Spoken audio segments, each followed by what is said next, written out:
Sepanjang penjelasan yang diceritakan kepada tim fakta, Kiflan Zain meyakini apa yang ia lihat adalah proses pembelajaran seperti layaknya sekolah pesantren pada umumnya. Ia bahkan seolah memandang perbedaan cara beribadah yang ramai diperbincangkan publik adalah suatu perbedaan yang tak perlu diperdebatkan, lantaran hal itu bukanlah suatu penyimpangan.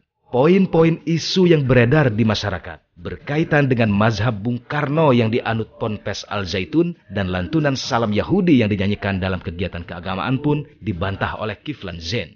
Yang kemudian menjadi kontroversial adalah mazhab Bung Karno, Pak Kiflan, tercetus oleh Panji Gumilang begitu. Nah, aturan mazhab Bung Karno tersebut apakah sesuai kalau menurut Pak Kiflan? Enggak mendengar ucapan itu. Tapi entah ya kalau yang lain mendengar ucapan itu, kalau mazhab itu kan cara pandang kalau bagi agama menurut satu orang yang ahli tentang ilmunya, tentang amalannya, mengenai pelaksanaan Islam berdasarkan Al-Quran dan hadis. Umpamanya mazhab Hanafi, mazhab Maliki, Syafi'i, dan Hambali dalam agama Islam. Kalau dia katanya mazhab Bung Karno bukan karena keagamaan, ya mazhabnya itu untuk kebangsaan. Bagi dia mungkin, saya nggak tahu juga. Mungkin untuk kebangsaan, dia memakai mazhabnya Bung Karno, kecintaan terhadap bangsa dan negara. Nah itu Bung Karno kan kecintaan bangsa dan negara dengan polanya. Tapi kalau ucapannya mazhab tentang pelaksanaan ibadah, tentang cara berpikir keislaman, saya nggak mendengar. Kalau yang itu, ya mungkin aja karena saya lihat dia betul-betul melaksanakan itu, kecintaan bangsa dan tanah air itu. Ya cinta kepada Bung Karno, dia tunjukkan. Baik, tapi kalau kita tarik ke sejumlah kejadian yang cukup disoroti masyarakat berkaitan dengan aturan sholat, kemudian juga cara azan, dan lain sebagainya yang cukup kontroversial. Sekalipun tadi Pak Kiflan mengatakan bahwa sholatnya normal-normal aja. Tanggapannya sendiri melihat beredarnya kontroversi ini seperti apa? Kalau yang saya mengikuti selama ini, saya ikut sholat berjamaah bersama para siswa. Sholat subuh khususnya, sholat subuh itu mereka semuanya sholat subuh. Semua siswanya di masjidnya di situ. Masjid yang lama, bukan yang besar sekarang ini. Saya lihat sama, nggak ada dia bedanya. Azannya, berbedanya itu bukan berbedanya yang dikatakan itu ngarang. Dia sholatnya mengikuti bagaimana pada waktu Bilal bin Rabah. Jadi kalau kita kan, kalau azan kita yang biasa selama ini kan mendayu-dayu. Allahu Akbar, Allahu Akbar. Dan itu dia tegas mungkin. Allahu Akbar, Allahu Akbar. Nah, itu dia tegas gitu. Kalau hal-hal yang lainnya yang juga cukup kontroversi seperti curigai terpapar aliran tertentu. Dalam hal ini adalah NIKW 9. Nggak ada. Saya nggak melihat. Sholatnya sama. Dia subuh tetap 2 rakaat. Kemudian zuhur 4 rakaat. Sama. 17 rakaat sama semuanya. Rukuk, sujud sama. Nggak ada bedanya. Nggak ada terpapar NI. Saya melihat.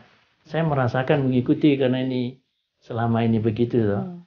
Dan tidak ada diajarkan umpamanya dikasih brosur NII kepada mahasiswanya, pada siswa nggak ada. Saya pun nggak pernah melihat karena saya ikuti mereka. Kalau Pak Kiflan melihat, lantas apa yang kemudian ini membuat seolah-olah informasi paparan NII KW 9 ini masuk ke Al Zaitun? Apa yang men-trigger hal ini terjadi? Saya juga nggak melihat ya kalau MUI pernah mengadakan penelitian ke dalam.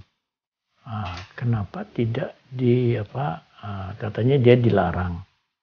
Jadi karena dia tidak ada melihat itu, saya melihat tidak ada yang menyimpang dari agama Islam, namanya dia syahadatnya lain. Ya. Saja tetap syahadu la ilaha illallah syahadu Rasulullah. Sholatnya tetap sama dengan kita. Kemudian yang dikatakan NII, cara ibadat NII, saya nggak tahu juga apa NII itu sholatnya begini, azannya begitu. Pak Kiflan tadi sempat menyinggung bahwa memang ada yang beragama lain, kemudian juga sangat terbuka jika memang mereka harus datang ke Pondok Pesantren Al Zaitun begitu. Kalau dari pandangan Anda memang Syekh Panji Gumilang toleransinya setinggi itu terhadap mereka yang kemudian berbeda agama, sampai kita ketahui dari video yang beredar salah satu dari mereka ini ikut ibadah di tengah sholat Idul Fitri. Kayak ada beberapa perbedaan pandangan yang memang terkait dengan hal ini Pak Kiflan. Ada yang kemudian ini menyoroti, mengkritik. Perbedaan ini menurut Anda bukan penyimpangan? Nggak ada penyimpangan. Kalau menurut pendapat saya bukan penyimpangan, tapi dia melakukan suatu namanya ya semacam satu upaya. Saya nggak ngerti juga, nggak ngerti juga. Dia bahwa dia menyimpang tuh, apakah itu penyimpangan substansial? Kalau hal yang sebesar itu, semacam itu, dianggap merusak yang besar. Nah, apakah itu merusak agama dan akidah? Ya itu merupakan suatu hal yang sifatnya khilafiyah, perdebatan lah. Mungkin Anda menilai bahwa apa yang dilakukan MUI saat ini tidak perlu sebenarnya? Ya perlu juga. Penelitian khusus terhadap Al Zaitun, apakah ada ya. penyimpangan atau tidak? Ya, nah, ini sekarang dia umpamanya cuma dia sholat, cuma ada orang masuk gini, ada perbedaan kecil, ada azan sedikit, langsung mau dibubarkan. Kemarin tim kami juga sempat berbincang dengan salah satu alumni yang kemudian ini mengatakan bahwa benar adanya paparan NII KW9 itu Pak Kiflan, tapi tidak muncul ke permukaan. Tapi Anda menanggapi hal ini saya seperti apa? Pernah melihat. Saya tidak mengetahui itu aja. Apakah katanya... Tapi ada indikasi ke sana kah kira-kira? Enggak, saya enggak melihat. Kalau ada indikasi berarti ada kemungkinan paling tidak jalan bersama. Bicara bisik-bisik. Ada kumpulnya umpamanya di satu aula. Mereka orang-orang yang orang Panji Gumilang. Saya enggak melihat.